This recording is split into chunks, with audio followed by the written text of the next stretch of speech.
श्रोते हो, आता आपण ऐकणार आहात नांदेड जिल्ह्याचं वार्तापत्र. प्रधानमंत्री पीक विमा योजनेअंतर्गत नांदेड जिल्ह्याला राज्यात सर्वाधिक 888 कोटींचा पीक विमा मंजूर. जिल्ह्यात महिनाभरात 36 बालविवाह रोखले आणि राष्ट्रीय लोक अदालतीमध्ये 1680 प्रकरणं निकाली. या आणि इतर घडामोडींविषयी आमचे वार्ताहर अनुराग पोळे यांनी पाठवलेली ही माहिती. प्रधानमंत्री पीक विमा योजनेअंतर्गत 2025-26 या खरीप हंगामामध्ये नांदेड जिल्ह्याला 888 कोटी 67 लाख रुपये नुकसान भरपाई मंजूर करण्यात आली आहे.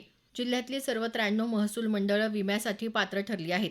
आतापर्यंत जिल्ह्यातील शेतकऱ्यांच्या खात्यावर 502 कोटी रुपये थेट जमा करण्यात आले आहेत. अजूनही 13 महसूल मंडळात नुकसान भरपाई निश्चिती प्रक्रिया केली जात आहे. जिल्ह्यात 4,44,879 हेक्टर क्षेत्र विमा संरक्षित करण्यात आलं आहे. नांदेड शहरात मान्सूनपूर्व नालेसफाईची कामं सुरू आहेत. ही कामं 31 मे पर्यंत पूर्ण करावीत असे निर्देश आयुक्त डॉक्टर महेशकुमार डोईफोडे यांनी दिले. पावसाळ्यात शहरात कुठेही पाणी साचू नये आणि नैसर्गिक नाल्यातील पाण्याचा निचरा सुरळीत व्हावा यासाठी प्रशासनाकडून मान्सूनपूर्व नालेसफाई केली जात आहे. शहरात ज्या ठिकाणी दरवर्षी पाणी साचतं अशा ब्लॅक स्पॉट्सवर विशेष लक्ष देऊन तिथे अतिरिक्त मनुष्यबळ आणि यंत्रणा तैनात करण्याच्या सूचनाही त्यांनी दिल्या. नांदेड जिल्ह्यात बालविवाह प्रतिबंधासाठी महिला आणि बालविकास विभागाच्या वतीनं प्रभावी उपाययोजना करण्यात आल्या आहेत. 12 एप्रिल ते 13 मे या कालावधीत जिल्ह्यात 36 बालविवाह रोखण्यात यश मिळालं.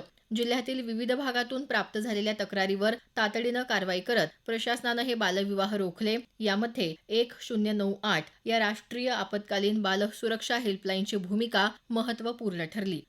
महाराष्ट्र राज्य विधी सेवा प्राधिकरणाच्या वतीनं जिल्ह्यातल्या सर्व न्यायालयात राष्ट्रीय लोक अदालत घेण्यात आली. या लोक अदालतीमध्ये 1680 प्रकरणं निकाली काढून 7,68 लाख रुपयांची तडजोड करण्यात आली.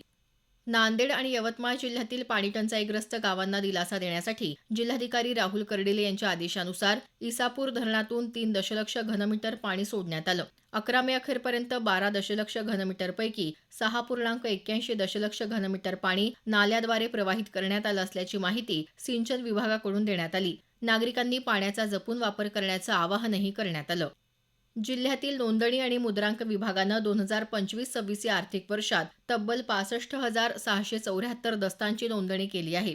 जिल्ह्यातील 18 सहदुय्यम निबंधक कार्यालयात झालेल्या या दस्त नोंदणीच्या माध्यमातून राज्य शासनाला 221 कोटी 43 लाख रुपयांचा महसूल प्राप्त झाला आहे. जनगणनेच्या पहिल्या टप्प्याअंतर्गत नांदेडमध्ये स्वगणना करण्यात आली. महापौर कविता मुळे आणि महापालिका आयुक्त डॉक्टर महेशकुमार डोईफोडे यांनी स्वतःची माहिती ऑनलाईन पद्धतीनं नोंदवून शहरात स्वगणना मोहिमेचं उद्घाटन केलं. माजी मुख्यमंत्री खासदार अशोक चव्हाण यांनीही स्वतःची माहिती नोंदवून या मोहिमेत सहभाग घेतला. नांदेड जिल्ह्याचा 10वीचा निकाल 83.62% तर 12वीचा निकाल 77.70% इतका लागला आहे. गतवर्षीच्या तुलनेत दोन्ही इयत्तांचे निकाल घसरले आहेत. 10वी आणि 12वी या दोन्ही परीक्षांमध्ये मुलींच्या उत्तीर्णतेचं प्रमाण मुलांपेक्षा जास्त आहे. मराठवाड्यात आगामी काळात एल निनोचा संभाव्य परिणामांच्या पार्श्वभूमीवर नांदेड जिल्ह्यात जलसंधारणाच्या कामांना गती देण्यात आली आहे. जिल्ह्यात जलसंधारणाची 379 कामं मंजूर करण्यात आली असून त्यापैकी 177 कामं पूर्ण झाली आहेत. नांदेड जिल्ह्यात महाराष्ट्र दिन उत्साहात साजरा करण्यात आला. नांदेड इथल्या पोलीस मुख्यालयात पालकमंत्री अतुल सावे यांच्या हस्ते मुख्य शासकीय ध्वजारोहण झालं. संपूर्ण जिल्ह्यात महाराष्ट्र दिनानिमित्त विविध कार्यक्रम घेण्यात आले. दरम्यान महाराष्ट्र दिनाचं औचित्य साधत नांदेड इथल्या श्री गुरु गोविंद सिंगजी स्मारक जिल्हा रुग्णालयात सावे यांच्या हस्ते अत्याधुनिक MRI मशीनचं लोकार्पण करण्यात आलं. या सुविधेमुळे जिल्ह्यातील सर्वसामान्य रुग्णांना महागड्या खासगी रुग्णालयात न जाता शासकीय रुग्णालयातच उच्च दर्जाची सेवा मोफत उपलब्ध होणार आहे. आगामी खरीप हंगामात सर्वांनी समन्वय ठेवून हवामान आधारित परिस्थिती लक्षात घेता शेतकरी हिताला प्राधान्य द्यावं. शेतकऱ्यांना पाणी, वीज, खतांचा मुबलक साठा उपलब्ध होईल याकडे लक्ष देण्याचे आदेश पालकमंत्री अतुल सावे यांनी दिले. खरीप हंगाम पूर्वतयारी आढावा बैठकीत ते बोलत होते. नांदेड जिल्हा मध्यवर्ती सहकारी बँकेच्या भोकर आणि बिलोली शाखेच्या नवीन वास्तूचं लोकार्पण करण्यात आलं. भोकर इथं राज्याचे सहकार मंत्री बाबासाहेब पाटील यांच्या हस्ते या वास्तूचं लोकार्पण झालं. मागेल त्या शेतकऱ्याला कर्ज मिळालं तरच सहकार चळवळ पुढे जाईल असं ते म्हणाले. नांदेड शहरातील देगलूर नाका भागात नाल्याच्या पाण्यात बुडून 4 शाळकरी मुलांचा मृत्यू झाला. या प्रकरणात ठेकेदारासह महापालिकेचा उपअभियंता आणि कनिष्ठ अभियंत्याविरुद्ध गुन्हे दाखल करण्यात आले आहेत.